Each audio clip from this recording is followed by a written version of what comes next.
Hey everybody, I'm Howard, and this is Otter's Retirement Corner. So, can you really save too much money for retirement?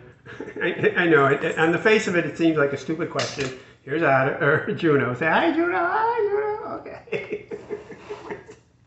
She thinks it's silly too. All right, so it's real in a sense, but I want to talk about that in general, but I also want to talk about something very specifically that's happening to me that answers that question more accurately. So, I don't want to insult the people who are struggling to make it, every day, who are living maybe only on Social Security or a small pension or, a small savings. That sounds really stupid and insulting to them, and I get that. So, if those of you who are watching are in that circumstance, by all means turn it off or just put in your comments how stupid this is. That's fine. But more importantly, we all focus on saving enough money for retirement for those of us who can save money for retirement. And then at some point we say, okay, we're done saving, it's time to retire. And, I'm all for retiring as soon as you possibly can when you have enough money saved and through Social Security or pensions or whatever income streams you have, you can live the rest of your life at least as comfortably as you're living it now. No one should retire to a less comfortable lifestyle than they have currently. So if that's age 58 for you, if it's 62, if it's 65, 67, whatever that age is, that's when you should retire, unless you really enjoy working and you want to continue working. Do what you want, make smart decisions, do the math over and over, do the math, calculate, figure out what your expenses are and how you can retire comfortably on whatever you saved. So, ideally, we retire and we spend our savings and whatever money we have coming in, and the day we die, we spend our last penny. That would be the perfect result. On the other hand, there's some of us who would rather, have as much as we can to leave to, our children, our relatives, our charities, whatever it is, we want to give to or save money for. But, for those of you who have no, desire to leave money above and beyond their own needs, and that's perfectly fine. That's okay. That's the goal. Have enough to live until you die. The problem is, we don't know when we're going to die. We don't know what we can guess our expenses, but we don't absolutely know. We don't know how our investments will do. We don't know what inflation will be. So it's wise to err on the side of having too much money. If you have to die with $100,000 or $1,000,000 left over, so be it. You plan to live to 90 or 95, not because you will live to that age, but because you may live to that age. The risk is not dying young and leaving money in your accounts. The risk is outliving your savings and having to live on some meager Social Security benefit, even if you took it, at FRA or whenever you took it. So can you save too much money? Yes, and maybe it's a good thing. So here's the unique situation in my case. You're all familiar with HSA, health savings accounts, where while you're working, if your company has a plan, or you can do this on your own if your company doesn't have a plan, you can save money based upon whether you're single or married, a certain amount of money every year that you put in before taxes right out of your paycheck. Or again, you can, open an account on your own at Fidelity or Vanguard and just send the money in. So it's a triple advantaged account. You pay it before you're taxed on it. It grows tax free, and when you use it, it's untaxed. It's the best savings vehicle of everything we know. If your employer sponsors a plan like mine did, I only had a company that offered that and was eligible for it for maybe 5, 6, 7 last years of my working life. So, I didn't have it all the time, but they all kicked in an extra $1,000 to it. So, it doesn't put you over the max amount you're allowed to save by the government, but instead of you paying it all, if it's $4,000, they would put in 1,000, you would put in 3,000. So it's a great plan. Everyone should have one. And then you can use that money and only can use that money if you don't want to get taxed on it to pay for qualified health costs. And that's most, doctor visits, co-pays, deductibles, so for some people that's $2, $3, $4, $5, $8,000 a year. It could be a lot of money, and most people don't save enough in their SHA to even cover all of that. But here's what happened to me.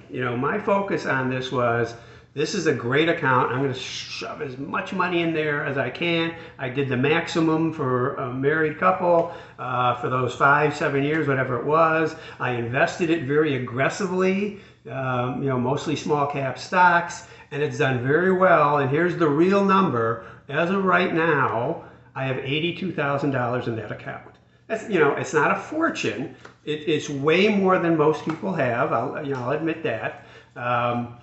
But here's the rub. Now I have to figure out, can I spend all that money before I die? And I also have the benefit of, I can cover my wife's expenses. But here's the thing, it'll cover Medicare Part B premiums. So that's, it's going to be $185 a month next year. And it'll cover deductible. So I think it's $250 for Medicare Part B. And it'll pay Medicare Advantage premiums, but it will not pay Medigap premiums. So the way I'm set up is I have my Part B and I have Medigap. And I have a zero cost, let me rephrase that. I pay about $200 a month for the plan, my premium. And then they cover whatever Medicare doesn't cover. So I don't pay anything else out of pocket. They cover all my out-of-pocket expenses. So because they cover that and I don't pay anything, I don't have anything eligible to use my HSA on. I have my Medicare Part B premiums and whatever I pay on prescriptions. Now I have a Part D plan and it pays those premiums, but I have a zero premium plan. And I spend maybe not even $100 a year on prescriptions. So, so maybe I have $2,400, $2,500 a year that's covered. Well, $82,000 is going to cover that well beyond the rest of my life. So I'm in the unique position now of, what do I do with that money? How do I take advantage of that? The good news is, I can go back to when I started the plan and I was in a commercial insurance coverage, and I spent $3,000, $4,000, $5,000, $6,000 a year out of pocket. But there may be cases where the IRS audits me and says, let's see those receipts. I have some of them. I don't have all of them. My wife didn't save any of them. My understanding is, my plan through Fidelity, that they don't ask for those receipts prior to taking the money. You are subject to audit. So, cross your fingers, don't ask me for receipts. Maybe I can start pulling out $5,000, $6,000 a year. But that's still, as it grows, that could be 15 to 20 years.